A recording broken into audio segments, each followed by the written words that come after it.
Welcome back to my channel. Super ಆಗಿರೋಂತಹ ರಸಮ್ ತೋರಿಸ್ತಾ ಇದ್ದೀನಿ. ಹೇಗೆ ಮಾಡೋದು ನೋಡೋಣ.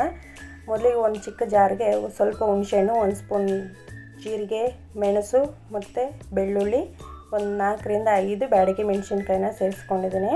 ಸ್ವಲ್ಪ ಅರಿಶಿಣ ಸೇರಿಸ್ಕೊಂಡು ತರಿಯಾಗಿ ರುಬ್ಕೊಳ್ಳಿ. ನೀರು ಹಾಕಬೇಡ್ದು, ಹಾಗೆ ರುಬ್ಕೊಳ್ಳಿ. ನೋಡ್ಬೋದು, ಈ ರೀತಿ ಇದ್ದರೆ ಸಾಕು. ರುಬ್ಬಿ ಸೈಡಿಗೆ ಎತ್ತಿಟ್ಕೊಳ್ಳಿ. ಈಗ ಇನ್ನೊಂದು ಜಾರಿಗೆ ಒಂದು 5ರಿಂದ 6 ಟೊಮೆಟೊನ ಹಾಕ್ಕೊಂಡು ಇದನ್ನು ಪೇಸ್ಟ್ ಮಾಡಿ ಇಟ್ಕೊಳ್ಬೇಕು. ನೀರು ಹಾಕಬೇಡಿ, ಟೊಮೆಟೊದಲ್ಲೇ ನೀರಿನ ಅಂಶ ಇರೋದ್ರಿಂದ ಹಾಗೆ ರುಬ್ಬೋದು. ಅದನ್ನು ಸಹ ರುಬ್ಬಿ ಸೈಡಿಗೆ ಇಟ್ಕೊಂಡು ಈಗ ಒಂದು ಪಾತ್ರೆಗೆ 1 ಟೇಬಲ್ ಸ್ಪೂನಷ್ಟು ಎಣ್ಣೆನ ಸೇರಿಸ್ಕೊಳ್ತಾ ಇದ್ದೀನಿ. ಎಣ್ಣೆ ಕಾದ್ಮೇಲೆ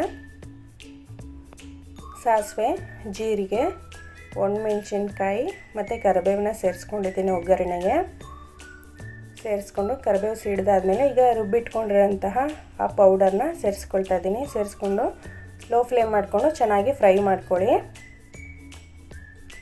ಈ ರೀತಿ ಫ್ರೈ ಮಾಡುವಾಗ ಮನೆ ತುಂಬ ಗಮ್ ಅಂತ ಇರುತ್ತೆ. ಚೆನ್ನಾಗಿ ಫ್ರೈ ಆಗಿದೆ. ಈಗ ಪ್ಯೂರಿ ಮಾಡಿ ಇಟ್ಟಿರೋಂಥ ಟೊಮೆಟೊ ಹಾಕೊಳ್ತಾ ಇದ್ದೀನಿ.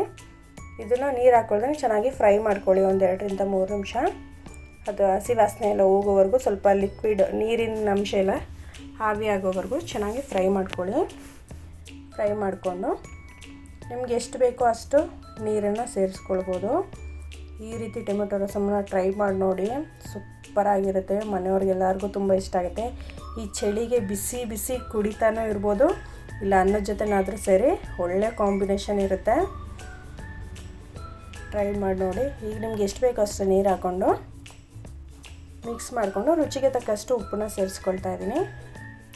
ಉಪ್ಪು ಸೇರಿಸ್ಕೊಂಡು ಮಿಕ್ಸ್ ಮಾಡಿ ಕುದಿಯೋದಕ್ಕೆ ಬಿಟ್ಟರೆ 5 ನಿಮಿಷ ಸಾಕು. ಪಟ್ ಅಂತ ರೆಡಿ ಆಗಿಬಿಡುತ್ತೆ ಈ ರಸಮು.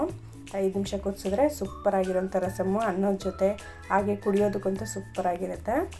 ಲಾಸ್ಟಲ್ಲಿ ಕೊತ್ತಂಬರಿ ಸೊಪ್ಪು ಸೇರಿಸಿ ಗ್ಯಾಸ್ ಆಫ್ ಮಾಡಿದ್ರೆ ರಸಮ್ ರೆಡಿಯಾಗುತ್ತೆ. ಈ ವಿಡಿಯೋ ಇಷ್ಟ ಆಗಿದೆ ಅನ್ಕೋತೀನಿ. ಯಾರ್ಯಾರು ಸಬ್ಸ್ಕ್ರೈಬ್ ಮಾಡ್ಕೊಳ್ಳದೆ ನೋಡ್ತಾ ಇದ್ದೀರಾ, ಪ್ಲೀಸ್ ಸಬ್ಸ್ಕ್ರೈಬ್ ಮಾಡ್ಕೊಂಡು ನೋಡಿ. ಹೊಸೊಬ್ಬರು ಯಾರ್ಯಾರು ನೋಡ್ತೀರಾ, ಪಕ್ಕದಲ್ಲಿರೋ ಬೆಲ್ ಬಟನ್ನ ಪ್ರೆಸ್ ಮಾಡಿದ್ರೆ ನಾವು ಹಾಕೋ ಎಲ್ಲ ವೀಡಿಯೋಗಳು ನಿಮಗೆ ಬರುತ್ತೆ.